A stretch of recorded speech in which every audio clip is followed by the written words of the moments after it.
I've been sitting here quite a while and I've sort of been at an impasse on what to do today's video on. I tried recording twice. First time the words were just not coming out right for me, and the second time I was in the shed, my phone overheated and I sort of overheated as well.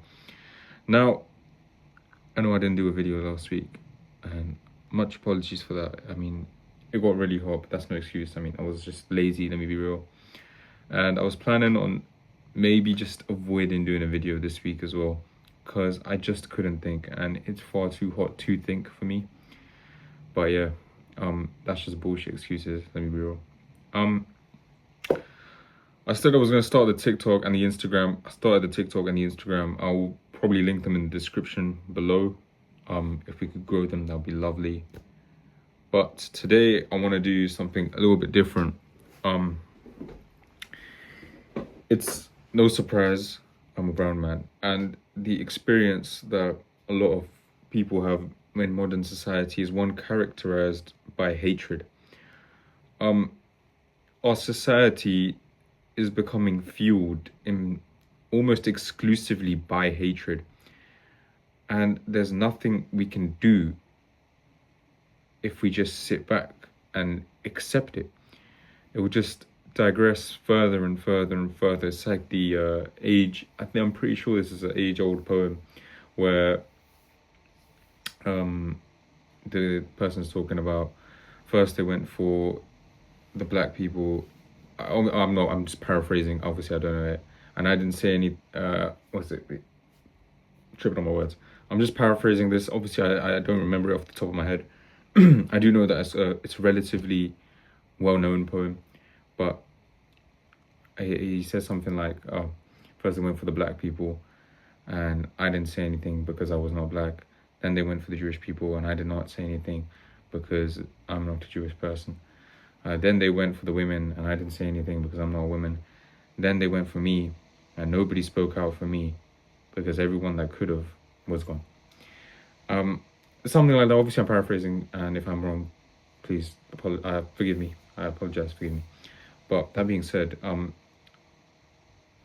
it's sort of been a heavy load on me for quite some time, and obviously I want to talk about it. I've talked about hatred before, but recently I entered a poetry competition. Now I don't know whether or not I'm gonna win. I hope I will, but even if I don't, I'm fine with that. I sort of accepted that it is what it is.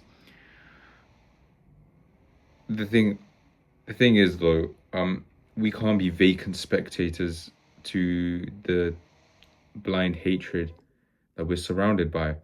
And you know, a lot of us live these cushy, cozy little lives where we're sort of encased in this little bubble, and so I certainly was as well, where we're encased in this bubble that we don't recognize that there's so much hatred. And I'm not just talking about my experience as a brown person. Black people receive it. I know for a fact Chinese people receive it. So like anyone from Asia, anyone of color, anyone that is different. It doesn't even just have to be like brown people in a white country. It can be a white person in a brown country. And it's this narrative of hatred, especially where we're sort of diminished in our own societies, economically, legislatively, politically, and we're just torn down by a system that was built off the backs of our own exploitation. Women as well.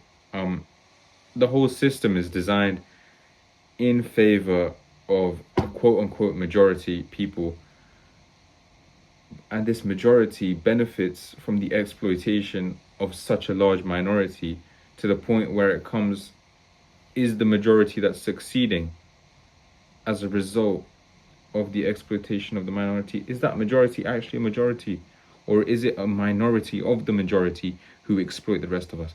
Anyway, I digress. This poem, it's really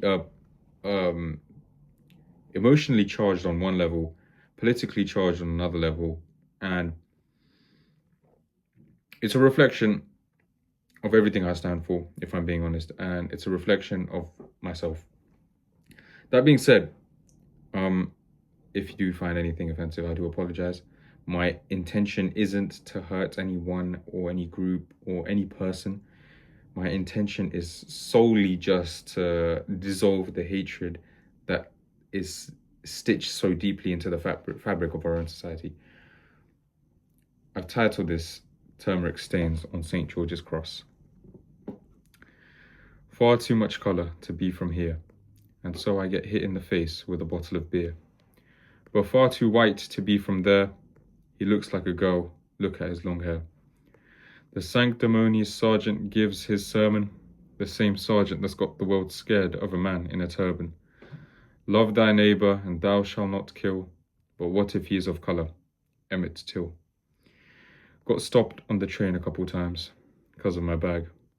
And so they are blinded by the red and white and blue flag covering their faces. They blow their own fuse. The blacker the killer, the sweeter the news. Stolen to their nation and made to rebuild it. Caution, one mistake, you're no longer Brit.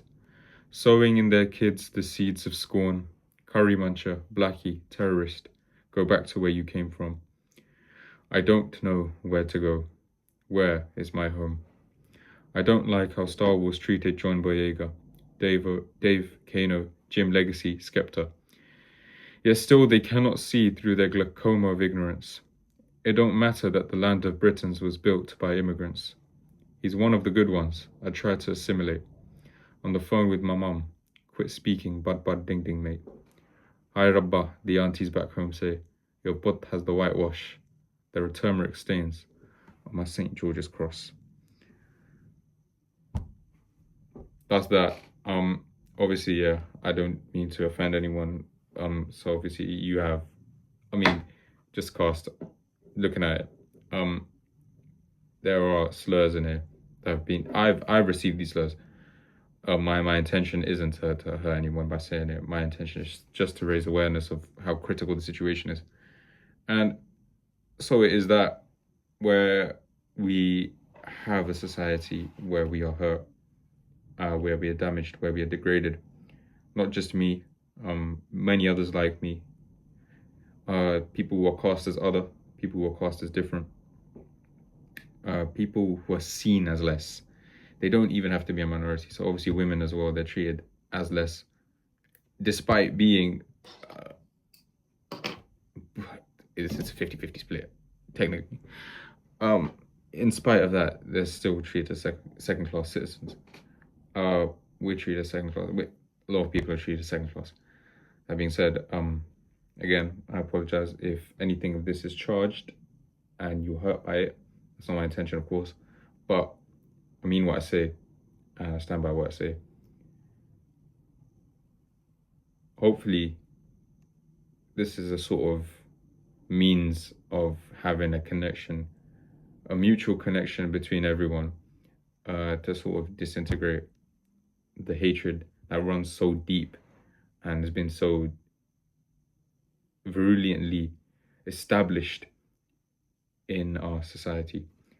That being said, thank you. Check out the TikTok, check out the Instagram.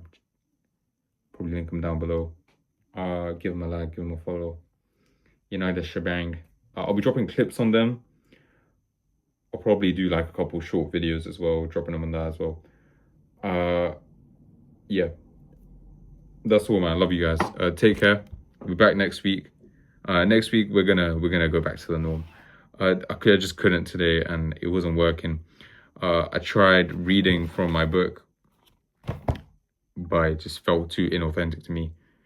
And you know, I feel like it was a sign from the universe as well. My phone overheated halfway through a video, so I recorded a 7-minute video, something like that, and phone overheated, cut halfway through. It is what it is. Now I'm gonna end this video and I'm gonna turn the air conditioning on because it is boiling. All right, peace.